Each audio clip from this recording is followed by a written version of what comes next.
ॐ सहनावतु सहनौ भुनक्तु सह वीर्यं करवावहै तेजस्विनावधीतमस्तु मा विद्विषावहै। सभी को नमस्ते।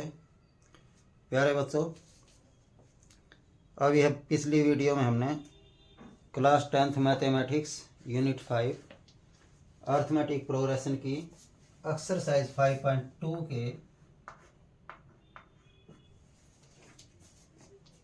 7 सम्स कर लिए थे, 7 सम किए थे। अब उससे आगे 8 सम।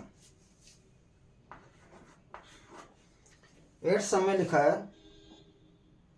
N A P consist of 50 terms of which third term is 12 and the last term is 106. Find the 29th term. इसमें कहा है कि इसमें टोटल 50 टर्म्स हैं, यानी n जो है वो 50 है। और ये कहा है इसकी जो लास्ट टर्म है, द लास्ट टर्म इज 106। इसकी लास्ट टर्म जिसको हम l भी लिख लेते हैं वो है 106।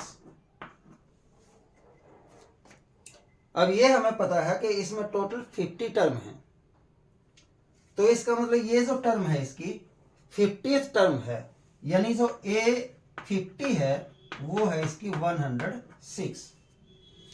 और इसमें दिया गया है इसमें इसकी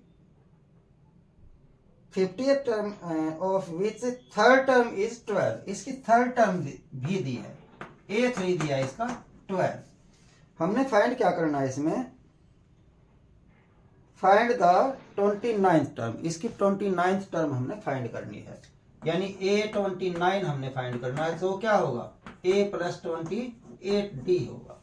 यानी हमारे पास A हो और D हो तो हम इसकी 29th टर्म फाइंड कर सकते हैं। A इनसे हम निकाल लेंगे। A50 को हम क्या दे सकते हैं, A + 49D equal to 106। A3 को क्या दे सकते हैं, A + 2D इक्वल टू 12। इन दोनों का प्रयोग करके हम A और D की वैल्यू फाइंड कर सकते हैं। ये इक्वेशन 1 हो गई, ये इक्वेशन 2 हो गई। तो फ्रॉम इक्वेशन 1 एंड 2, इक्वेशन 1 है A + 49D equal to 106। Equation 2 है A + 2D इक्वल टू 12। दोनों में A इक्वल है तो हम इनको सब्ट्रैक्ट करते हैं। ये माइनस हो जाएगा, ये माइनस हो जाएगा, ये माइनस हो जाएगा। हमने इसको सब्ट्रैक्ट किया है। A से A कैंसिल हो गया, 49D - 2D बच गई 47D इक्वल टू 106 में से 12 माइनस करते हैं, बच गए 94। तो D इक्वल टू आ गया 94/47 और 2 से ये कैंसिल हो गया। D की वैल्यू आ गई हमारी 2। और D की वैल्यू किसी भी एक इक्वेशन में पुट करते हैं, A की वैल्यू आ जाएगी। मान लेते हैं इक्वेशन 1 में पुट करते हैं, तो put D equal to 2 in equation 1। Equation 1 है हमारी A + 49D equal to 106। A हमने इसमें फाइंड करना है, D की वैल्यू यहाँ है ही, D की वैल्यू हम इसमें पुट कर देते हैं। तो A + 49 इंटू D हमारा आया है 2 इक्वल टू है 106। तो A प्लस ये हो गया 2 × 18 2 से 8 98 इक्वल टू 106। तो A इक्वल टू 106 - 98। तो A इक्वल टू कितना आ गया भाई, 8। ये आ गई A की वैल्यू। D की वैल्यू 2 आ गई, A की वैल्यू 8 आ गई। हमने 29th टर्म फाइंड करनी है, तो 29 टर्म का मतलब A + 28D और A की वैल्यू है 8 + 28 इंटू D की वैल्यू है 2, यानी 8 + 56 और ऐड कर लेते हैं तो आ गया 64। इसकी 29th टर्म जो है वो आ गई 64। ठीक है, ये कहा था इसमें टोटल 50 टर्म है, इसका मतलब, और ये कहा था कि इसकी लास्ट टर्म 106 है, तो इसका मतलब वो 50th टर्म है, क्योंकि टोटल इसमें 50 टर्म है और इसकी लास्ट टर्म दी हुई है, तो वो लास्ट टर्म 50th टर्म हो गई। 50th टर्म का मतलब है A50 इक्वल टू 106। इसको हम A50 को लिख सकते हैं A plus 49D equal to 106, एक इक्वेशन बन गई। और इसकी थर्ड टर्म दी थी 12, थर्ड टर्म का मतलब है A plus 2D equal to 12। दो इक्वेशन बन गई हमारे पास, दोनों इक्वेशन को सोल्व करते हैं। पहले D की वैल्यू आ जाएगी, D की वैल्यू किसी एक इक्वेशन में पुट करेंगे तो A की वैल्यू आ जाएगी। अब हमारे पास A की वैल्यू भी है, D की वैल्यू भी है, तो हम A29 आराम से फाइंड कर सकते हैं। A प्लस 28D, A और D की वैल्यू पुट कर दी, सॉल्व कर दिया, तो इसकी 29 टर्म आ गई 64। अगला सम,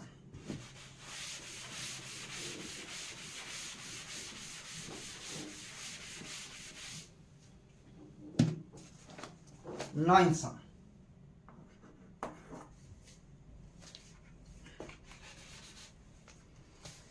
नाइन्थ सम में कहा है if the third and ninth term of an AP is 4 and -8। इसकी थर्ड टर्म दी है नाइन्थ सम, इसकी थर्ड टर्म दी है 4 और नाइन्थ टर्म दी है -8। थर्ड टर्म है 4 और इसकी नाइन्थ टर्म है -8। Third and ninth term is 4 and -8। ठीक है, which term of this AP is 0। हमने ये बताना इसकी कौन सी टर्म 0 है। मान लेते हैं भाई nth टर्म 0 है, यानी an इक्वल टू 0 है, nth टर्म 0 है। हमने बताना कौन सी टर्म 0 है, तो मान लिया nth टर्म 0 है, तो इसका मतलब हमने an इक्वल टू 0 कब होगा ये बताना है, n की वैल्यू फाइंड करनी है। फिलहाल A3 जो दिया हुआ है इसको हम लिख सकते हैं A plus 2D equal to है 4, ये इक्वेशन 1 हो गई। A9 को हम लिख सकते हैं A plus 8D equal to -8, ये इसकी सेकंड टर्म हो गई। तो दोनों टर्म्स को सॉल्व करते हैं फ्रॉम 1 एंड 2। फर्स्ट टर्म है A plus 2D equal to 4, second term है A plus 8D equal to -8। ध्यान दें दोनों के A इक्वल है लेकिन साइन भी सेम है, तो सब्ट्रैक्ट किया जाएगा, ये माइनस हो जाएगा, ये माइनस हो जाएगा और ये प्लस हो जाएगा। ये हमने इसको किया है सब्ट्रैक्ट। A से A कैंसिल हो गया, 2D माइनस 8D यानी माइनस के 6D, 4 प्लस 8 यानी 12, तो D इक्वल टू क्या आएगा 12 अपॉन -6, और 6 से इसको कैंसिल करते हैं 2, तो D आ गया हमारा -2। D की वैल्यू आ गई। D की वैल्यू किसी एक इक्वेशन में पुट करते हैं, मान लेते हैं फर्स्ट में करते हैं, put D equal to -2 in equation 1। Equation 1 है हमारी A plus 2D equal to 4। A तो ऐसे का ऐसे, प्लस 2 इंटू D की वैल्यू यानी -2 इसमें पुट कर देते हैं इक्वल टू 4। तो A प्लस माइनस माइनस हो गया, 2 2 जा 4 हो गया इक्वल टू 4, तो A इक्वल टू 4 प्लस 4 यानी 8।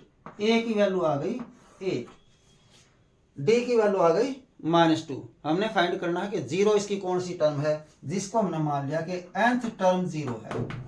nth टर्म का मतलब A plus n-1 into D equal to 0।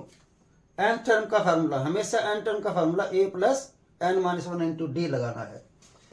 A की वैल्यू आ गई हमारी 8, इसकी जगह 8 प्लस n हमने फाइंड करना है -1 इंटू D की वैल्यू आई है हमारी -2 इक्वल टू 0। तो 8 और -2 से इन दोनों को मल्टीप्लाई करेंगे तो ये हो जाएगा -2n, ये हो जाएगा प्लस के 2 इक्वल टू 0। 8 और 2 हो गया 10 -2n इक्वल टू 0, तो 10 को उधर करते हैं -2n इक्वल टू 0, इधर 10 को इधर करें -10, तो n इक्वल टू क्या आ जाएगा -10 अपॉन -2, माइनस से माइनस कैंसिल हो गया 5, n इक्वल टू 5, यानी इसकी जो फिफ्थ टर्म होगी वो 0 होगी। ठीक है, थर्ड टर्म दी थी, नाइन्थ टर्म दी थी, बताना था कौन सी टर्म 0 है। तो हमने जो थर्ड टर्म दी है उसका फार्मूला लगा लिया, a + 2d = 4 है, a की इक्वेशन बन गई। और 9 टर्म का a + 8d = -8 है, दूसरी इक्वेशन बन गई। दोनों इक्वेशन को सॉल्व करके d की वैल्यू आ गई। d की वैल्यू किसी एक इक्वेशन में पुट करेंगे, फर्स्ट में पुट की तो हमारे पास a की वैल्यू आ गई।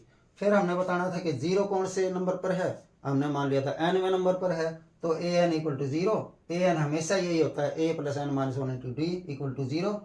और वैल्यू पुट करके n की वैल्यू आ गई 5, यानी इसकी फिफ्थ टर्म 0 है। लिख सकते हैं हम यहाँ, the fifth term of the AP is 0। ठीक है।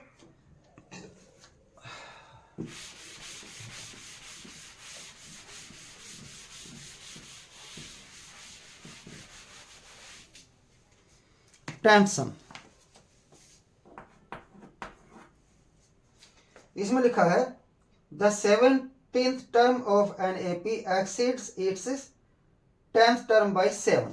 ये कहा है इसकी 17वीं टर्म में 10वीं टर्म से 7 ज्यादा है। यानी यदि हम इसकी 17वीं टर्म में से इसकी 10वीं टर्म को माइनस करें तो बचना चाहिए 7। ठीक है, यही कहा है the 17th term of AP exceeds its 10th term by 7। 17th term 10th term से 7 ज्यादा है, यानी 7 टर्म में से 10th टर्म माइनस करेंगे तो 7 बचना चाहिए। फिर कहा find the common difference. Common difference यानी D हमने इसका फाइंड करना है। तो ये जो है इन्हीं का यूज करते हैं, आ जाएगा A17 यानी A + 16D। A17 को लिख सकते हैं माइनस A10 यानी A + 9D। ये ब्रैकेट में करना है क्योंकि इससे पहले माइनस है, और = 7 एज इट इज। ये ब्रैकेट को लेते हैं A + 16D as it is minus, जब -12 है तो साइन चेंज हो जाएगा, -A और -9D = 7। A माइनस है, A प्लस ये तो कैंसिल हो गया भाई। 16D - 9D बच गया 7D = 7, तो D = आ गया 7/7 यानी 1। D आ गया 1, और हमने इसका कॉमन डिफरेंस फाइंड करना था यानी D फाइंड करना था, वो आ गया 1। ठीक है, बहुत ही आसान समय है। तो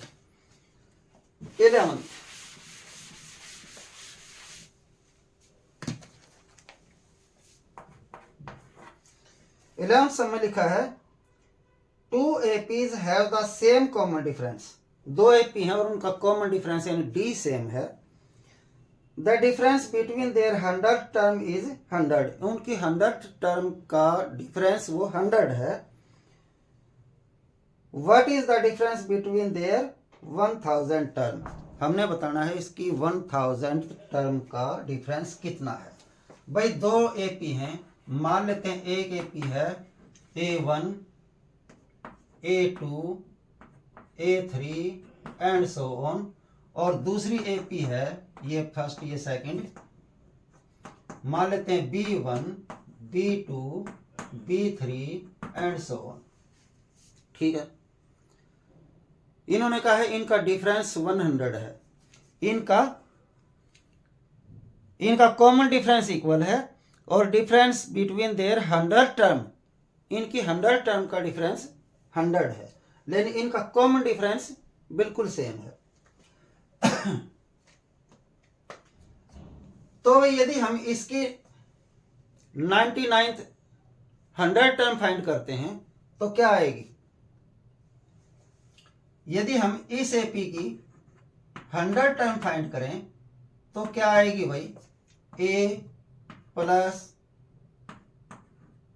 100 - 1 × D।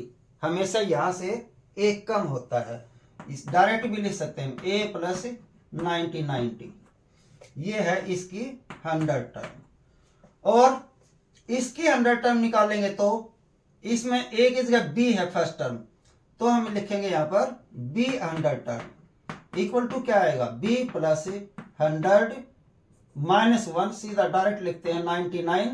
D इनका इक्वल दिया है, कॉमन डिफरेंस इक्वल दिया है तो यहाँ भी हम इसको डी ही लिखेंगे। माइनस करते हैं तो क्या आएगा, A100 minus B100 equal to A minus B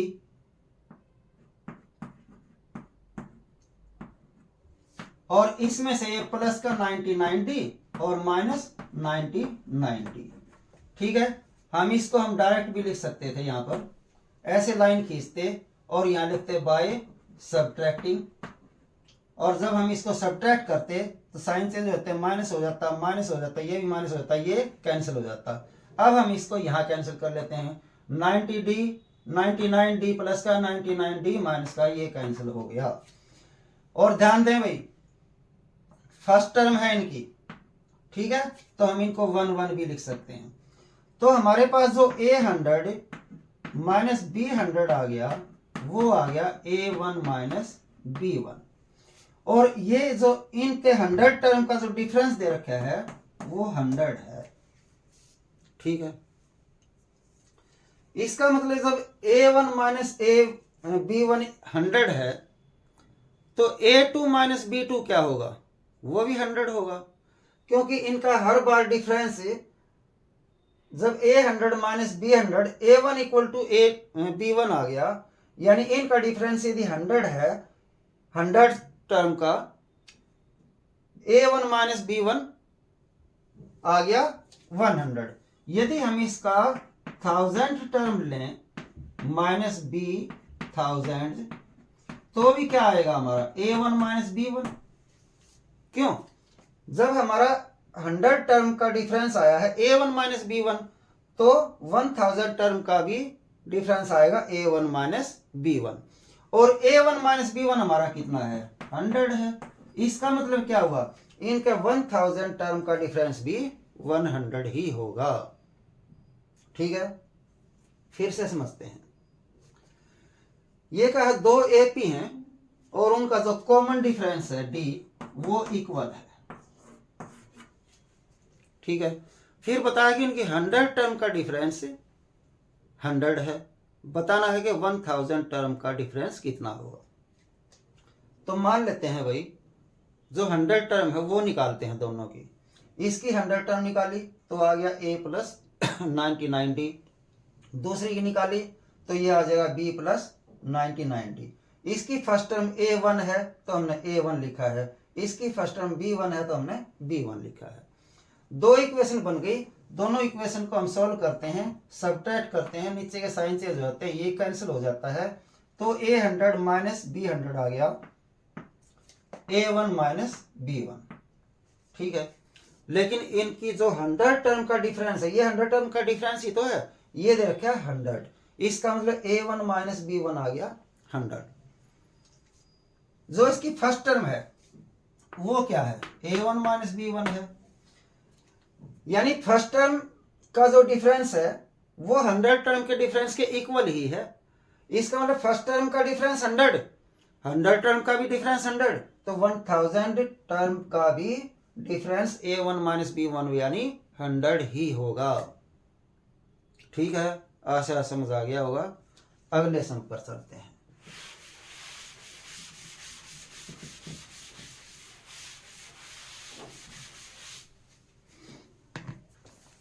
twelfth sum, ये लिखा है इसमें 2 APs have the same common difference.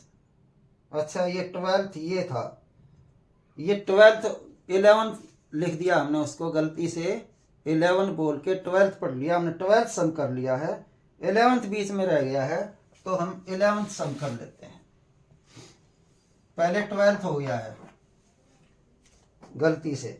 11th सम में है which term of AP 3, 15, 27, 39 will be 132 more than it's 54 term. ये कह रहे हैं कि एक AP है, इसकी कौन सी टर्म इसकी 54 टर्म से 132 ज्यादा होगी। मान लेते हैं हम nth टर्म इसकी 54th टर्म से 132 ज्यादा है, ये ज्यादा है तो यानी इसमें से ये माइनस किया तो 132 आना चाहिए। जबकि एपी दी हुई है 3, 15, 27, 39 एंड सो ऑन। ये एपी दी है और ये कहा है इसकी कौन सी टर्म इसकी 54th टर्म से 132 ज्यादा होगी। ठीक है, तो मान लेते हैं भाई nth टर्म an वो इस a54 से 132 ज्यादा है, यानी an में से हम a54 माइनस करें तो आना चाहिए 132।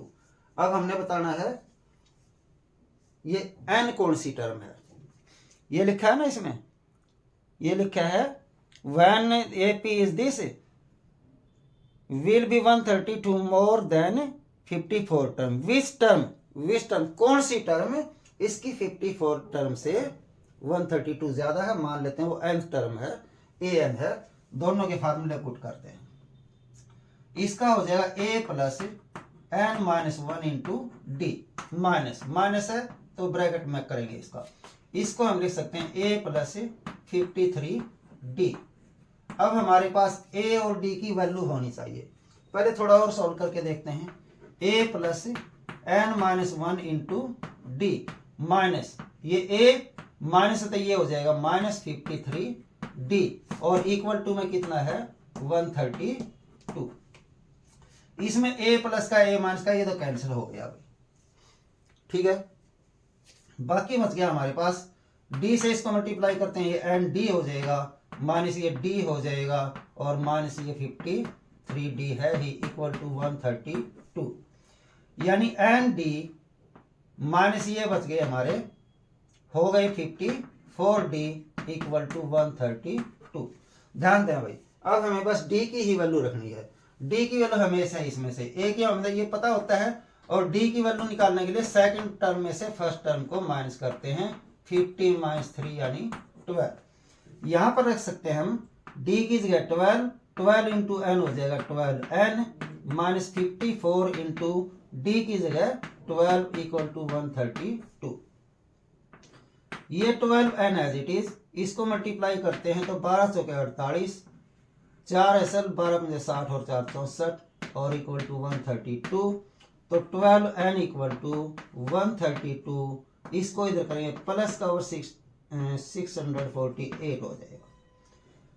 मतलब 12n इक्वल टू ये भी ऐड हो जाएंगे 8 2 10 4 3 7 रहेगा 8 6 और 1 7। ठीक है, ये आ गया हमारा n इक्वल टू 12 को इधर कर लेंगे 780 अपॉन 12 और 12 6 78 होता है भाई 0। n इक्वल टू आ गया 60। यानी जो 60 टर्म है 60th टर्म है वो इसकी 54 टर्म से 132 ज्यादा होगी। ठीक है, फिर से देख लेते हैं। एक एपी दी हुई है और इसमें कहा है कि इसकी कौन सी टर्म इसकी 54वीं टर्म से 132 ज्यादा होगी। तो हमने मान लिया nवीं टर्म इसकी 54वीं टर्म से 132 ज्यादा है तो हम nवीं टर्म को लिख सकते हैं an। और क्योंकि ये इस 54वीं टर्म से 132 ज्यादा है इसका मतलब nवीं टर्म में से 54वीं टर्म को माइनस करें तब 132 बचेगा। तो फिर हमने इस an का और a54 के दोनों के फार्मूले पुट कर लिए, सोल्व किया तो a से a कैंसिल हो ही गया। नहीं भी होता तो a की वैल्यू हम रख लेते यहाँ से। फिर हमने इसको सोल्व किया तो कुल मिला के ये आ गया। अब हमें d की जरूरत पड़ेगी। इसमें d हमेशा होता है सेकंड टर्म में से फर्स्ट टर्म को माइनस करके 12 आ गया। फिर d की जगह 12 रख दिया, उसके बाद सोल्व कर दिया। n की वैल्यू आ गई 60। n हमने माना था वो टर्म जो 54वीं टर्म से 132 ज्यादा है, यानी उसकी 60वीं टर्म या लिख सकते हैं हम इसकी 60th term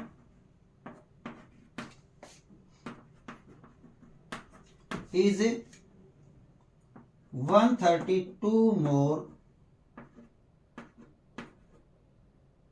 of its 54th term.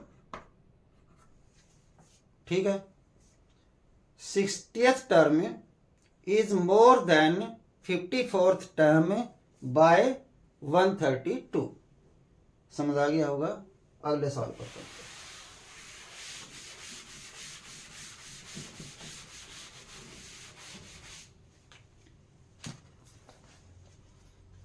अब आ गया सवाल नंबर 13 में कहा है how many 3 digits numbers are divisible by 7। 3 digits number हमारे शुरू होते हैं 100 से और ख़त्म कहाँ पर होते हैं 999 पर। हमने ये बताना है कि 100 से 999 के बीच में कितने ऐसे नंबर हैं जो 7 से डिविजिबल हैं। सबसे पहले तो हम पहला नंबर पता लगाते हैं। 12 सत्ते 98 होता है, नहीं 12 सत्ते 84, 13 सत्ते 91 और 14 सत्ते 98 और 15 सत्ते 105। यानी 100 से जो अगला नंबर होगा जो 7 से डिवाइड होगा वो होगा 105। 15 सत्ते 105 यानी 7 से डिवाइड होने वाला 3 डिजिट्स में पहला नंबर होगा 105।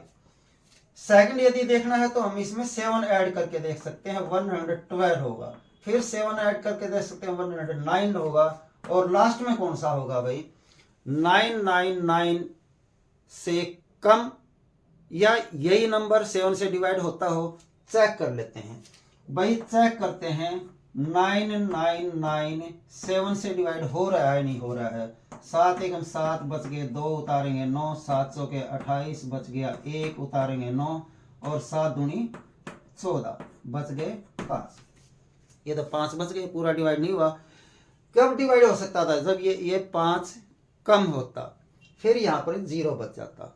यदि 5 कम होता तो यहाँ क्या होता 4 और यहाँ हो जाता 4 तो पूरा डिवाइड हो जाता। इसका मतलब 994 जो नंबर है वो 3 डिजिट्स का लास्ट नंबर है जो 7 से डिविजिबल है।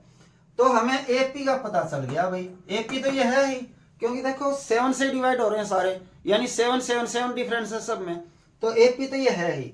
एपी का पता चल गया तो इसकी फर्स्ट टर्म होगी हमारी 105 और डी भी पता चल गया वो 7 है क्योंकि ये 7 से डिविजिबल है, यानी हर नंबर में 7 ऐड करके अगली टर्म आ रही है। ठीक है, और हमें इसकी nth टर्म का ही पता चल गया। nth टर्म कितने टर्म है ये नहीं पता चला, nth टर्म का पता चल गया। nth टर्म यानी an कितनी है जो लास्ट में है 994। हमने बताना है कि 100 और 999 के बीच में कुल कितनी ऐसी टर्म्स हैं जो 7 से डिविजिबल हैं, यानी कुल टर्म हमने फाइंड करनी है। इसका मतलब हमने n फाइंड करना है। ठीक है, अब हमारे पास ए एन दे रखा है, डी भी दे रखा है, ए भी दे रखा है। ए एन का फार्मूला लगाओ a plus n minus 1 into d और इक्वल टू 994 है ही। वैल्यू पुट करो, ए की वैल्यू है 105 प्लस एन हमने निकालना -1 इंटू डी की वैल्यू है 7 इक्वल टू 994। 105 ये है ही, प्लस 7 से इसको मल्टीप्लाई करें 7n माइनस 7 आ जाएगा इक्वल टू 994। ये माइनस करेंगे तो बच जाएंगे भाई 98 प्लस 7n इक्वल टू 994 है ही। तो 7n इक्वल टू 994 माइनस 98 कितने बच गए भाई 94 माइनस करेंगे तो 800 बच गए और 4 माइनस कर दो तो 796 बच गए। 7n equal to 796। ठीक है ना, 14 में से 8 गए 6, यहाँ बच गए 18, 18 में से 9 गए 9 और यहाँ बच गए 8।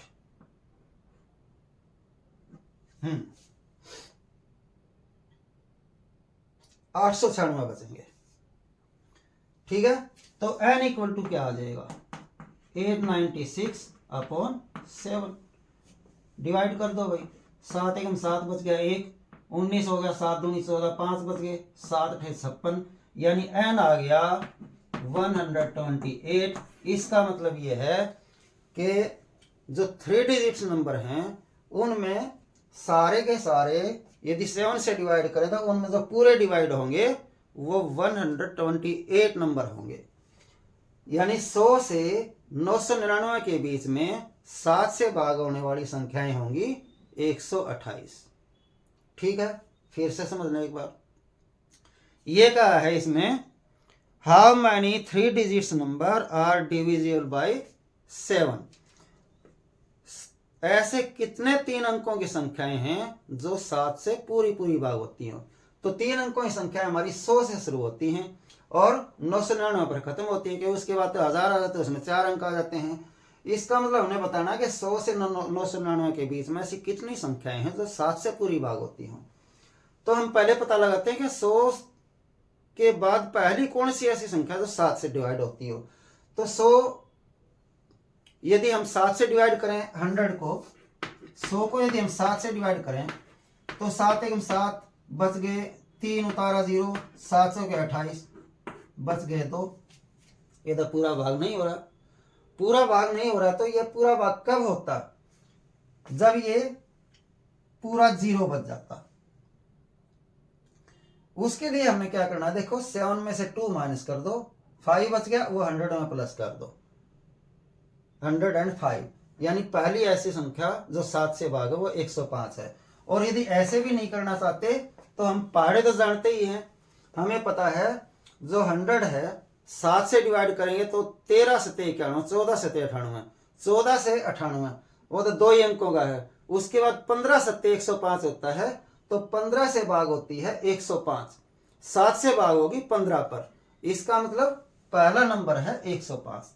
उसके बाद 7 7 ऐड करते चले जाओ, हमारी एक एपी बन गई। अब लेते हैं लास्ट वाला, जो लास्ट वाला है 999 999, उसको हम 7 से भाग देके देखते हैं तो 5 शेष बच जाता है। ये 5 शेष क्यों बचा? क्योंकि ये 5 ज्यादा था, इसलिए इसमें से 5 माइनस कर दिया। तो 994 ऐसी संख्या है जो 7 से भाग होगी, 3 अंकों की। इससे बड़ी कोई संख्या 7 से भाग नहीं होगी। हमें ए पी पता चल गया, जिसमें ए भी है हमारे पास, डी भी है, इनका डिफरेंस 7 है। और ये लास्ट टर्म जो है वो nth टर्म है, तो हम मान लेते हैं वो ए एन है 994। फिर ए एन का फार्मूला रख दिया, ए और डी की वैल्यू पुट कर दी, सोल्व करके एन की वैल्यू आ गई। यानी हमें पता चल गया इसमें टोटल 128 टर्म्स ऐसी हैं जो 3 डिजिट्स की हैं और 7 से पूरी पूरी डिविजिबल है। ठीक है, नेक्स्ट सब पर चलते हैं।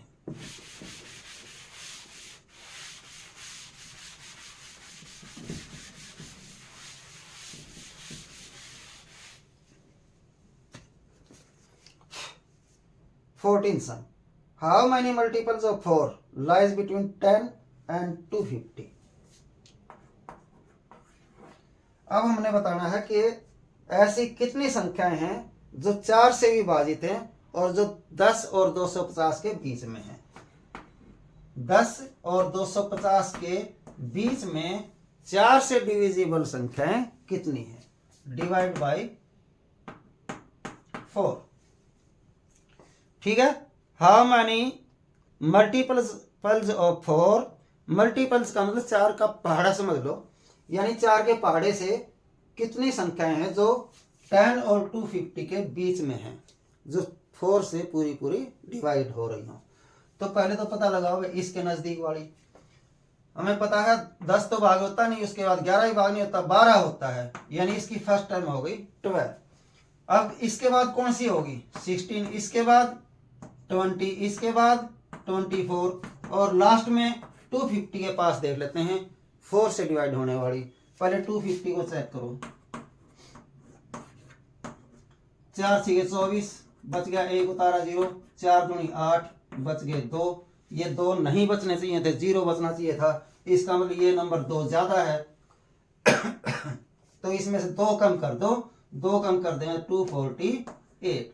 ये आ गई इसकी लास्ट टर्म, nth टर्म, यानी ये nth टर्म आ गई। और ये बन गई एक एपी जिसकी फर्स्ट टर्म 12 है और जिसका डी 16 माइनस 12 यानी 4 है। और इसकी nth टर्म का हमें पता चल गया है 248 है। कौन से नंबर पर है ये हमें पता लगाना है, यानी n हमने इसमें पता लगाना है। an होता है हमारा a plus n minus 1 into D equal to 248 है ही। a की जगह रखेंगे हम 12 प्लस n हमने फाइंड करना है -1 इंटू डी की जगह हम रखेंगे 4 इक्वल टू 248 है ही। तो 12 प्लस 4 से इसको मल्टीप्लाई करेंगे 4n माइनस 4 इक्वल टू 248। 12 में से 4 घटाएंगे 8 बच जाएगा प्लस 4n इक्वल टू 248। तो 4n इक्वल टू 248, 8 को इधर करेंगे माइनस हो जाएगा 8, तो 4n इक्वल टू आ गया 240। तो n इक्वल टू आ गया 240 अपॉन 4 यानी 60। यानी 10 एंड 250 के बीच में 60 टर्म्स ऐसी हैं जो 4 से डिविजिबल हैं। ठीक है, हमने बताना 10 और 250 के बीच में 4 से भाग होने वाली कितनी संख्या है। तो पहले हमने पता लगाया कि 10 से आगे पहले कौन सी ऐसी संख्या जो 4 से भाग है। 10 नहीं है, 11 नहीं है, 12 है, 4 से भाग होती है, तो पहली टर्म होगी 12। अगली टर्म 4 4 यानी 4 का पहाड़ा ले लेते, 4 3 12 4 4 16 4 15 4 6 24। लेकिन लास्ट में हम 250 के पास, इतना लंबा पहाड़ा तो हमें याद होता नहीं है, तो 250 के जस्ट पहले कौन सी संख्या है जो 4 से भाग है, उसके लिए 250 को हमने 4 से भाग दिया तो 2 शेष बच गया। शेष नहीं बचना चाहिए था, शेष 0 बचना चाहिए था। इसका मतलब ये 2 ज्यादा है, 2 कम होती तो ये पूरी भाग हो जाती, तो इससे 2 कम होता है 248। इसका मतलब इसकी लास्ट टर्म आ गई 248। अब हमें पता लगाना है कि लास्ट टर्म कौन से नंबर पे है, यानी यहां से लेके यहां तक ये कितनी टर्म्स हो गई। तो इसके लिए हमें a का पता चल गया, d का पता चल गया 4 है, और ये जो लास्ट टर्म है ये nth टर्म है, तो an इक्वल टू 248 हो गया। फिर an का फार्मूला लिखा है plus n minus 1 into d, और फिर इसमें वैल्यू पुट कर दी a और d की, सॉल्व किया, n आ गया 60।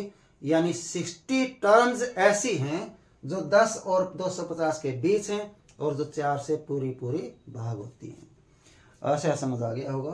15वें सवाल पर करते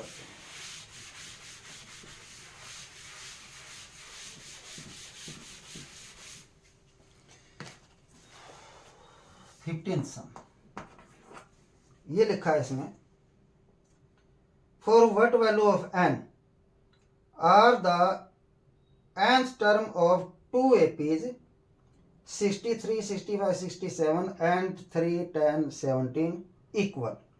ये कह रहे हैं for what value of n are the n term of 2 APs are equal। यानी ऐसी कौन सी टर्म है जो इन दोनों AP की सेम है, इक्वल है। तो एक AP दी है इसमें 63, 65, 67, ये AP1 मान लेते हैं। 63, 65, 67 एंड सो ऑन। और दूसरी AP दी है 3, 10, 17। ठीक है, हमने बताना है for what value of n are the nth term of 2 terms are equal. n की कौन सी वैल्यू होनी चाहिए कि उसकी nth टर्म इक्वल हो जाए, इसकी nth टर्म और इसकी nth टर्म इक्वल हो जाए। यानी इसकी nth टर्म an और इसकी nth टर्म दूसरा लगा लेते हैं, कुछ b लगा लेते हैं, bn इक्वल हो जाए। ठीक है, n की वैल्यू फाइंड करेंगे। a को हम लिख सकते, an को लिख सकते हैं a plus n minus 1 into D, equal to bn को लिख सकते हैं हम b plus n minus 1 into D. इसका d अलग लगाएंगे, कैपिटल लगा लेते हैं फिलहाल। a की वैल्यू इसमें से और b की वैल्यू इसमें से, इस d की वैल्यू इसमें से और इस कैपिटल D की वैल्यू इसमें से लेंगे। इसमें a की वैल्यू है 63 जो फर्स्ट टर्म होती है, और d जो होता है सेकंड टर्म में से फर्स्ट टर्म को माइनस करना, यानी 65 माइनस 63 यानी 2। और इसमें से b की वैल्यू इस यानी इसकी फर्स्ट टर्म है 3 और d की वैल्यू सेकंड टर्म यानी 10 माइनस 3 यानी 7। और वैल्यू पुट कर लेते हैं भाई। a हमारा है इसमें 63, प्लस एन हमने फाइंड करना -1 इंटू डी इसका है 2 इक्वल टू बी हमारा है 3 प्लस एन हमने फाइंड करना है -1 ऐसे कैसे और इसका डी है 7 और सॉल्व कर लेते हैं एन की वैल्यू आ जाएगी वही हमने फाइंड करना है। तो ये 63 एज इट इज प्लस 2 से मल्टीप्लाई करें 2n - 2 equal to 3 as it is plus 7 से मल्टीप्लाई करेंगे 7n - 7 ये n एक साइड करेंगे बाकी सब एक साइड करेंगे। ये 2n है इसको इधर लेंगे -7n हो जाएगा इक्वल टू 3 - 7 उधर है ही इसको इधर करेंगे -63 हो जाएगा इसको इधर करेंगे +2 हो जाएगा। ठीक है ये माइनस करेंगे तो माइनस के 5n बच गए इक्वल टू ये हो गए ये तो हो गया 70 ये हो गए 5 तो माइनस के बच गए 65। ठीक है माइनस से माइनस कैंसिल हो गया n इक्वल टू 65/5 ये कट गया 13 पर n आ गया 13। इन्होंने कहा था for what value of n यानी n की वैल्यू फाइंड करनी थी n आ गया 13 for what value of 13 the nth term in दोनों की nth टर्म होगी इक्वल तो n की वैल्यू आ गई 13 यानी इसकी भी 13 नंबर की टर्म और इसकी भी 13 नंबर की टर्म इक्वल होंगी। ठीक है 2 AP दी थी ये बताना था इसकी ऐसी कौन सी टर्म है दोनों की जो इक्वल होगी। दोनों AP को हमने लिख लिया अलग अलग लिख लिया थोड़ा सा क्योंकि इसकी A अलग है इसका A अलग है इसका D अलग है इसका D अलग है इसलिए हमने दोनों को A और B नाम दे दिया अलग अलग। इसका A यानी फर्स्ट टर्म 63 इसका A यानी कि B यानी फर्स्ट टर्म 3 इसका D को स्मॉल d लिख लिया इसको D को कैपिटल लिख लिया या A1 और A2 लिख लें या D1 और D2 लिख लें। मुझे तो ऐसा ही अच्छा लगता है कि इसका A ले लिया इसका B लिख लिया इसका स्मॉल d लिख लिया इसका कैपिटल D लिख लिया। ठीक है और इन्होंने कहा था कि इनकी nth टर्म इक्वल हो जानी चाहिए इसकी n टर्म इक्वल टू इसकी n टर्म दोनों के n टर्म के फार्मूले लिखे और A का B का D का वैल्यू पुट की सोल्व कर लिया n आ गया यानी 13 टर्म दोनों की इक्वल होगी। नेक्स्ट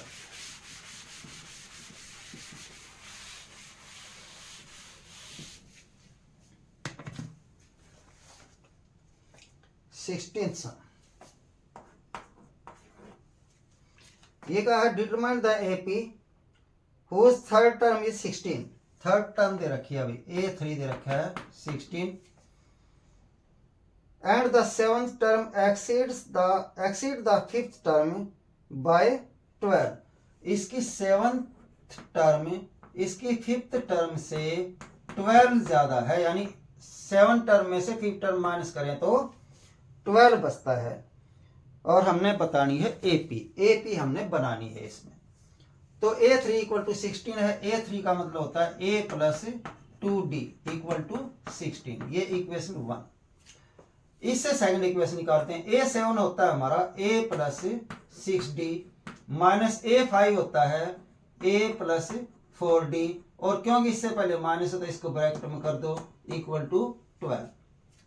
सॉल्व कर लेते हैं थोड़ा A प्लस 6D ये माइनस A और माइनस 4D हो जाएगा क्योंकि ब्रैकेट से पहले माइनस है equal to 12 A plus A minus A से कैंसिल हो गया 6D माइनस 4D बच गया 2D इक्वल टू 12 तो D इक्वल टू 12/2 यानी 6 D की वैल्यू आ गई 6। ठीक है और ये D की वैल्यू हम इक्वेशन 1 में रख लेते हैं put D equal to 6 in equation 1 A as it is plus 2 into D की जगह 6 इक्वल टू 16 तो A प्लस ये हो गया 12 इक्वल टू 16 तो A इक्वल टू हो गया 16 माइनस 12 A आ गया हमारा 4। देन हमने बनानी है AP और AP क्या होती है हमारी पहली टर्म दूसरी टर्म A प्लस D तीसरी टर्म A प्लस 2D चौथी term A plus 3D and so on. ठीक है A हमारा आ गया 4 first term A plus D यानी 4 प्लस D आ गया हमारा 6 और a प्लस 2d यानी 2 इंटू 6 और a प्लस 3d, a हमारा 4 है, ठीक है, 3d यानी 3 into 6 and so on. First term 4, second term 4 plus 6 10, third term 6 दूनी 12 से 16 और 7 ये 18 और 4 22, fourth term and so on. AP बन गई हमारी 4 10 16 20 एंड सो ऑन, ठीक है। थर्ड टर्म दी थी और कहा था इसकी सातवीं और पांचवी टर्म का डिफरेंस 12 है, या सातवीं टर्म पांचवी टर्म से 12 ज्यादा है, तो सातवीं टर्म में से हमने पांचवी टर्म को माइनस किया तो 12 बच गया, ठीक है। इसको तो हम करते हैं a plus 2d equal to 16, number 1 डाल देते हैं, इसको तो सोल्व कर नहीं सकते। इसको देखते हैं a7 को हम लिखते हैं a प्लस 6d, a5 को लिख सकते हैं a प्लस 4d, और इससे पहले माइनस ब्रैकेट में लिखना जरूरी है। जब ब्रैकेट खोलेंगे बार माइनस ये साइन चेंज हो जाएगा, ठीक है। a से कैंसिल हो गया, 6d माइनस 2d 2d बच गया, 6d माइनस 4d 2d बच गया इक्वल टू 12, तो d आ गया हमारा 6 और d की वैल्यू हमने इक्वेशन 1 में रख दी, d की जगह 6 रख दिया, 12 हो गया, इधर जाके माइनस हो गया तो a आ गया हमारा 4। अब हमारे पास a भी है d भी है, तो AP बनाने में क्या दिक्कत है। AP के लिए पहली टर्म a, दूसरी टर्म a प्लस d, तीसरी टर्म a प्लस 2d, चौथी टर्म a प्लस 3d और आगे भी ऐसे ही। a और d की सब में वैल्यू पुट कर दी तो हमारी AP बन गई 4 10 16 22 एंड सो ऑन, ठीक है। अगला समझते हैं।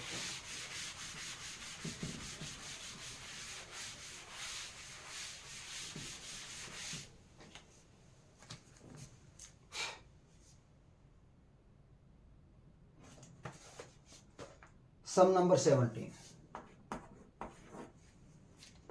ये लिखा है find the 20th term from the last term of AP this. एक एपी दी हुई है भाई, एपी है इसकी 3 8 13 3 8 13 एंड सो ऑन, और लास्ट में दिया है 253, और हमने फाइंड करना है इसकी 20th term from the last term. इसकी हमने 20th टर्म फाइंड करनी है, लेकिन कहां से, लास्ट टर्म से, लास्ट से पहली दूसरी तीसरी चौथी पांचवी ऐसे 20वीं टर्म हमें फाइंड करनी है। तो भाई इसमें हमें पता है a तो है इसमें 3 और d इसमें है 8 माइनस 3 यानी 5। क्योंकि हमें लास्ट से फाइंड करनी है तो हम इस एपी को जरा चेंज कर लेते हैं। एपी को हम इसको पीछे से लिखते हैं 253, और यहां पर आ जाएगा ये 13 8 3, और बीच में हमें अभी नहीं पता, हम निकाल सकते हैं, क्योंकि अब हम इसको फर्स्ट टर्म मानेंगे, इसको a मानेंगे 253, और d हमें पता है 5 है, लेकिन जब हम उल्टा करेंगे तो d का साइन चेंज करना है बस, और कुछ नहीं। यहां तो क्या हो रहा था, 5 ऐड हो रहा था, देखो 5 ऐड होता जा रहा है, पीछे से क्या होगा 5 माइनस होगा, बस इसमें से 5 माइनस करेंगे, 53 में से 5 गए 48 यानी 248, इसमें से 5 गए 243, और ऐसे ही चलते चले जाएंगे, लास्ट में ये आ जाएगा, ठीक है। अब ये एपी है, इसको हम सॉल्व करेंगे।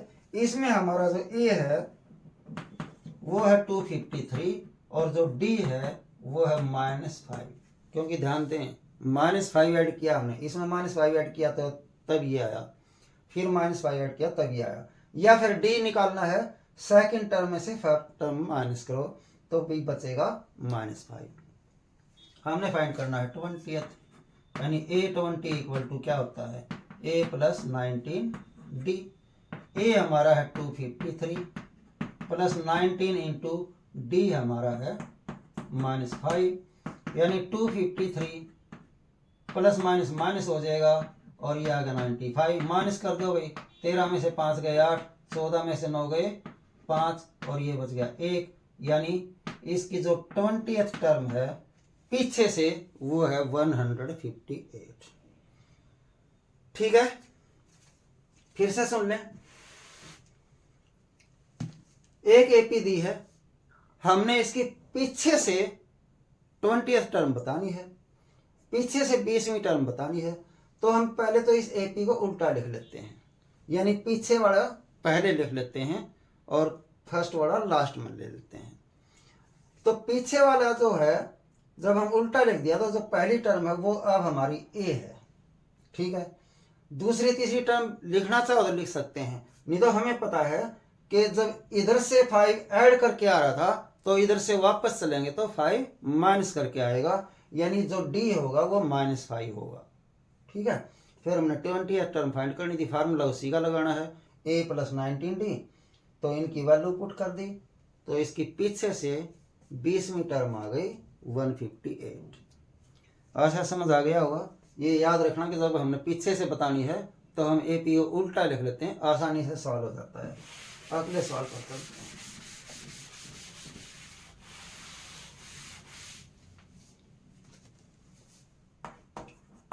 18वां सम, ये लिखा है the sum of the 4th and 8th term of an AP is 24। 4th term और 8th टर्म का सम दिया हुआ है 24, and the sum of the 6th and 10th term is 44। 6th term और 10th टर्म का sum दिया है 44। Find the first 3 terms of the AP। AP की पहली 3 टर्म हमें फाइंड करनी है। चौथी टर्म और 8वीं टर्म का जोड़ योग सम दिया है 24, छठी और 10वीं का दिया है 44, सम दिया है। तो इनको सॉल्व करते हैं और उसके बाद AP बन जाएगी, बना लेंगे। उसकी पहली 3 टर्म बतानी है। A4 को लिख सकते हैं हम A + 3D, प्लस A8 को लिख सकते हैं A + 7D = 24। A + A हो गया 2A + 3 + 7 हो गया 10D = 24। 2 से डिवाइड कर सकते हैं, करेंगे नहीं करेंगे इसको देखते हैं पहले। A6 को हम लिख सकते हैं A + 5D, प्लस A10 को A + 9D = 44। A + A 2D हो गया, 2A हो गया, A + A 2A हो गया, प्लस 5A + 9D हो गया 14D = 44। जरूरत नहीं है, 2A है 2A है सेम है। ये इक्वेशन 1 है और ये इक्वेशन 2 है।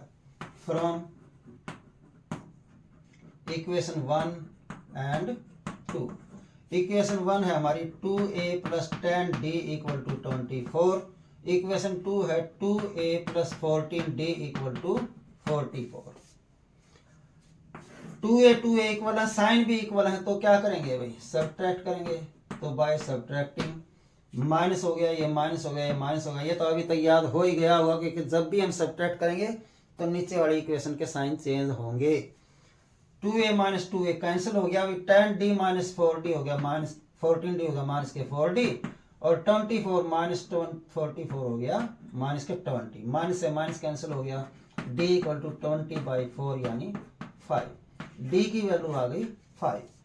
अब D की वैल्यू आ गई, A की वैल्यू निकालने के लिए हम D की वैल्यू किसी भी एक इक्वेशन में रख सकते हैं। मान लेते हैं फर्स्ट में रखते हैं। पुट D = 5 इन इक्वेशन 1। इक्वेशन 1 है हमारी 2A + 10D = 24। 2A + 10 × D की वैल्यू 5 रख देते हैं = 24। यहां लेते हैं 2A प्लस हो गया 50, 10 × 5 50 = 24। तो 2A = 24 - 50, तो 2A = -26, A = -26/2, यानी ये आ गया -30। ये आ गई A की वैल्यू। हमने इसकी फर्स्ट 3 टर्म लिखनी है भाई। First term A, second term A + D, और third term A + 2D। A हमारा कितना आ गया -13, फर्स्ट टर्म हो गई। सेकंड टर्म के लिए A हो गया -13 प्लस D हो गया 5, कितना हो जाएगा -13 + 5 -8। थर्ड टर्म के लिए ए तो हमारा -13 है प्लस 2 इंटू D5 है इक्वल टू कितना हो गया भाई, चलो एक यहाँ कर लेते हैं एक लाइन और, -13 प्लस 10 हो गया, कितने बच गए -3।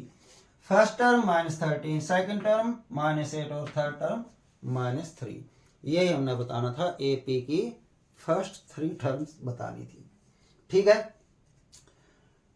एपी नहीं दी हुई थी, लेकिन ये कहा था कि एपी की चौथी टर्म और 8वीं टर्म का जोड़ है 24, छठी और 10वीं टर्म का जोड़ है 44। तो फिर हमने बताना था कि ये जो एपी है इसकी पहली 3 टर्म कौन कौन सी हैं। इन्हीं का यूज किया हमने। A4 को लिखते हैं +3D, A8 को लिखते हैं फिर 7D इक्वल टू 24 है ही। सोल्व किया, A + A 2A हो गया, 3D + 7D 10D हो गया, एक इक्वेशन बन गई। ऐसे ही A6 को A + 5D लिख सकते हैं, A10 को A + 9D लिख सकते हैं, और दोनों का सम दिया हुआ 44, इनको जोड़ेंगे 44, तो ये A + A 2A हो गया, 5D और 9D 14D हो गया इक्वल टू 44। इसको और आगे सोल्व किया हमने नहीं, बस ये दूसरी इक्वेशन बन गई। अब दोनों इक्वेशन को हमने ऊपर नीचे लिखा, तो क्योंकि 2A एक जैसा है और दोनों के साइन भी एक जैसे हैं, तो इनको सब्ट्रैक्ट करेंगे। जब भी सब्ट्रैक्ट करेंगे तो नीचे वाली इक्वेशन के साइन चेंज करने हैं। ये प्लस था माइनस हो गया, प्लस था माइनस हो गया, प्लस था माइनस हो गया, 2A से 2 कैंसिल हो गया, तो 10D में से 14D माइनस किया, -4D बच गया, ये माइनस के 20 बच गया, माइनस से माइनस कैंसिल हो गया, D आ गया 5। D की वैल्यू हमने इक्वेशन 1 में पुट की, तो सोल्व करके A की वैल्यू आ गई -13। पहली 3 टर्म बतानी है, पहली टर्म A होती है, उधर -13 आ गई, दूसरी टर्म A + D होती है, तो A की वैल्यू -13 और D की वैल्यू 5, माइनस कर दिया -8 आ गया। ऐसे ही थर्ड टर्म होती है A + 2D, A की वैल्यू -13 प्लस 2 इंटू D की वैल्यू 5, ये 10 हो गया, और माइनस कर दिया -3। पहली टर्म -13, दूसरी -8 और तीसरी -3, तीनों टर्म आ गई। अगले सवाल पर आते हैं।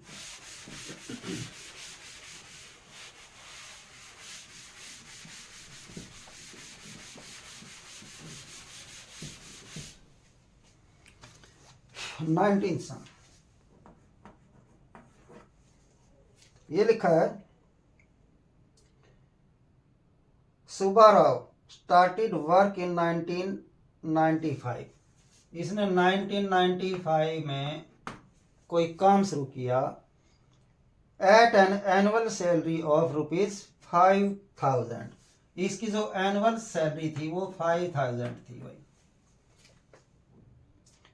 And received and increment of ₹200 each year, और हर साल इसको 200 इंक्रीमेंट मिलती है, यानी 200 बढ़ जाते हैं। यानी पहले साल तो उसको 5,000 मिले, अगले साल दूसरे साल उसको 5,000 में 200 ऐड होकर के मिलेंगे, फिर तीसरे साल में उसको 5,000 में 2 बार 200 ऐड होकर मिलेंगे, यानी +400, और ऐसे चलते चले जाएंगे। फिर ये लिखते हैं, in which year did his income reach ₹7,000। ये कह रहे हैं कि 7,000 उसकी सैलरी कौन से साल में हो जाएगी। 1995 में उसने काम शुरू किया, 1995 में उसकी सैलरी थी 5,000, 1996 में हो गई उसकी 5,200, फिर 1997 में हो गई 5,400। ठीक है, और फिर ये हमें पता नहीं कि 7,000 कौन से साल में हुई है, ये हमने बताना है। पहले साल उसकी सैलरी 5,000, दूसरे साल 5,200, तीसरे साल 5,400, क्योंकि हर साल उसके 200 रुपये बढ़ते हैं। ठीक है, तो ये एक एपी बन गई हमारी। एपी क्यों बन गई भाई, क्योंकि देखो हर टर्म के बाद 200 ऐड किया गया है, यानी इसका जो कॉमन डिफरेंस है वो सेम है। कॉमन डिफरेंस जो है वो इसका 200 है, इसलिए एक एपी है। एपी है तो इसका डी तो हो गया 200, और ए क्या हो गया भाई, जो पहली टर्म है 5,000। ठीक है, हमने बताना है कि जो ये 7,000 सैलरी है इसकी, ये कौन से सन में होगी, कौन से साल में होगी। यानी हमने पता लगाना है कि जो 7,000 है ये कौन सी टर्म है, यानी ये मान लेते हैं nth टर्म है 7,000, nth टर्म है 7,000। n टर्म को हम क्या ले सकते हैं, a + n - 1 into D equal to 7000 as it is. A की वैल्यू हमारी है 5000 प्लस एन हमने फाइंड करना -1 इंटू डी की वैल्यू हमारी 200 और equal to 7000 as it is. तो ये 5000 प्लस 200 से इसको मल्टीप्लाई करते हैं 200 एन माइनस 200 इक्वल टू 7000। हमने एन फाइंड करना तो 200 एन यहीं रख लेते हैं, इक्वल टू में 7000 तो है ही, इसको इधर करेंगे -5000 हो जाएगा और इसको इधर करेंगे प्लस 200 हो जाएगा। तो ये 200 N as it is equal to 7000 में से 5000 घटाएंगे 2000 बच गए, 2000 में 200 जोड़ेंगे तो 2200 हो जाएगा, यानी 2200।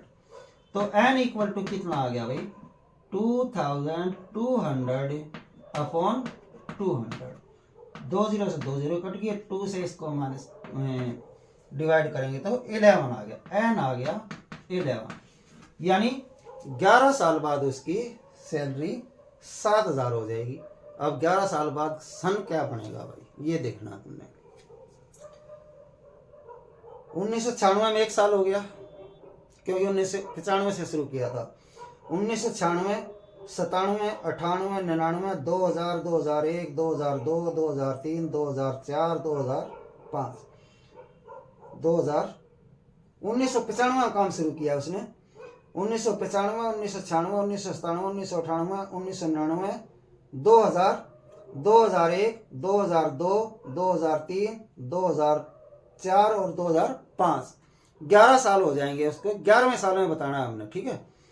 तो 11वें साल में उसका हो जाएगा 7000 रुपये, और 11वां साल बना उसका 2005 बना मेरे ख्याल से। फिर से देख लेते हैं। 1995, 1996, 1997, 1998, 1999, 2000, 2001, 2002, 2003, 2004, 2005। तो 2005 जो साल होगा उसमें उसकी सैलरी हो जाएगी 7000। एक बार आंसर देखते हैं। 5.2 का 19th सम।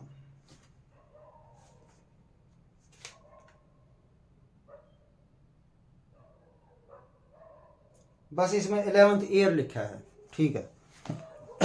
वो हमें पता चल गया भाई 11th ईयर में उसकी सैलरी 7000 हो जाएगी।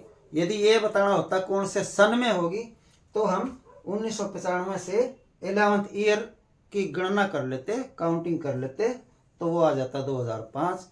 तो फिलहाल हमें ये पता लग गया कि उसकी 11th ईयर में सैलरी 7000 हो जाएगी। फिर से एक बार देखना। एक सुब्बाराव है, उसने नौकरी शुरू की, उसकी पहले जो सैलरी निश्चित हुई है 5000 हुई, और ये कहा गया हर साल 200 रुपये उसके बढ़ा दिए जाएंगे, यानी अगले साल उसके 5200 हो जाएंगे, उससे अगले साल 5400 हो जाएंगे, ऐसे बढ़ते चले जाएंगे। बताना है कि उसका 7000 रुपये सैलरी कितने साल बाद हो जाएगी, कौन से साल में हो जाएगी।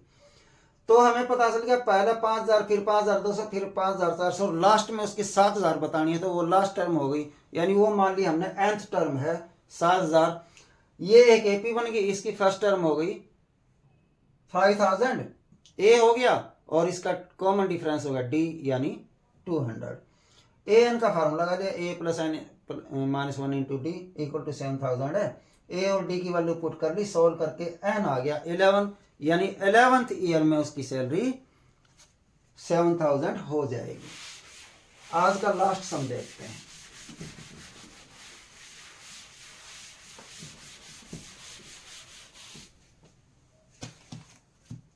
Twentieth sum. ये लिखा है Ramkali saved ₹5 in the first week. First week में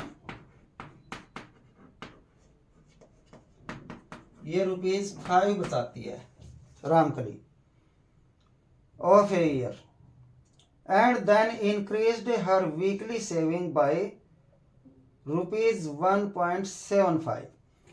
ये इसकी जो सेविंग है वो वीकली इंक्रीज हो जाती है ₹1.75, यानी हर हफ्ते वैसे तो वो बचाती है पहले हफ्ते में 5 रुपये, लेकिन हर हफ्ते वो उसकी बचत बढ़ती चली जाती है और कितने रुपए बढ़ जाते हैं 1.75 रुपीज।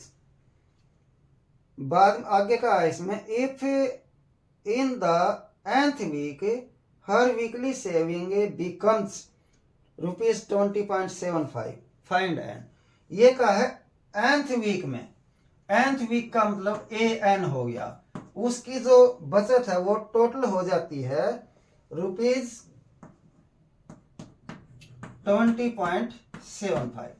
यानी हमें पता चल गया कि इसकी nth टर्म में 20.75 है। हमने बताना है फाइंड एन, एन हमने फाइंड करना है। तो हमें तो पता चल गया भाई, जो फर्स्ट वीक है वो ए है, यानी ए इसका 5 हो गया, और जो हर हफ्ते बढ़ रही है वो इसका डी है। क्यों? पहले हफ्ते में 5 रुपये बचाती है, अगले हफ्ते में ये रुपए और ऐड हो जाएंगे, अगले हफ्ते में फिर इसके 2 बार ऐड हो जाएंगे, अगले हफ्ते में फिर इसके 3 बार ऐड हो जाएंगे, यानी डी आ गया हमारा 1.75, ए आ गया 5, और ए एन इन्होंने दिया हुआ है ही, एन निकालना है। तो ए एन का फार्मूला लिखो भाई, a plus n minus 1 into D equal to कितना है 20.75। वैल्यू पुट करो, ए की वैल्यू है हमारे पास 5, प्लस एन हमने फाइंड करना है -1 इंटू डी की वैल्यू है हमारी 1.75 और equal to 20.75 as it is.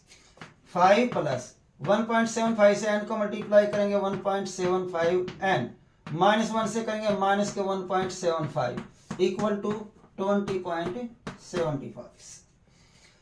इन दोनों को उधर कर लेते हैं, यहां बच गया 1.75 n इक्वल टू 20.75, ये इधर आगे प्लस हो जाएगा 1.75 और ये इधर आकर के माइनस हो जाएगा 5, यानी 1.75 n इक्वल टू, ये और ये ऐड कर लेते हैं और वो माइनस कर देते हैं, तो बी ये 20.75 में 1.75 ऐड करो, 5 5 10 7 7 14 1 15 और ये 22, और इसमें से 5 को हमने माइनस करना है। ध्यान दें ये 5 यहाँ लिखा जाएगा, माइनस करना, पॉइंट लगा के 0 0 लगा सकते हैं, तो पॉइंट तो यही आ गया, और ये बच गया 17 माइनस के 17.5 प्लस के ज्यादा है, प्लस के 17.50, 0 लगाओ ना लगाओ, ठीक है। तो n इक्वल टू क्या आ गया 17.5 अपॉन 1.75। ध्यान दें भाई, इसका पॉइंट हटा करके अपॉन में 10 लगेगा क्योंकि पॉइंट के बाद एक डिजिट है, इसका पॉइंट हटा के ऊपर 100 लगेगा क्योंकि इसमें पॉइंट के बाद 2 डिजिट्स हैं, ठीक है। 175 से 175 कट गया, 0 से 0 कट गया, n आ गया 10 और हमने n की वैल्यू फाइंड करनी थी, ठीक है। एक बार फिर से ये कहा था कि रामकली पहले हफ्ते में 5 रुपए की बचत करती है, फिर अगले हफ्ते में उसकी बचत 1.75 रुपीज बढ़ गई, उससे अगले हफ्ते फिर इसका डबल बढ़ गई, फिर ऐसे बढ़ती जा रही है, हर हफ्ते उसकी इतनी बचत बढ़ रही है, ठीक है। तो पहले हफ्ते में इसका मतलब पहली टर्म होगी जो एपी बनेगी, और जो हर हफ्ते बढ़ रही है यानी 1.75 हर हफ्ते ऐड हो रहा है, तो इसका मतलब ये उसका डी हो गया।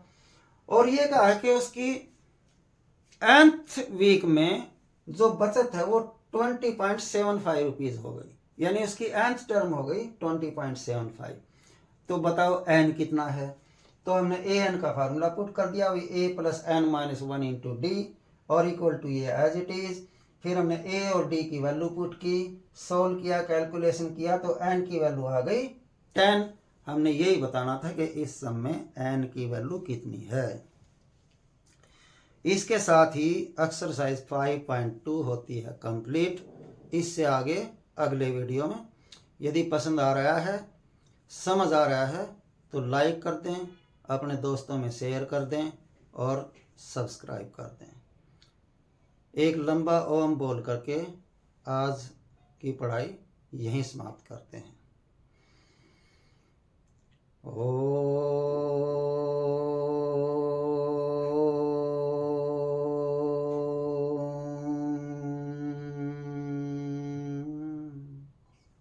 सभी को नमस्ते।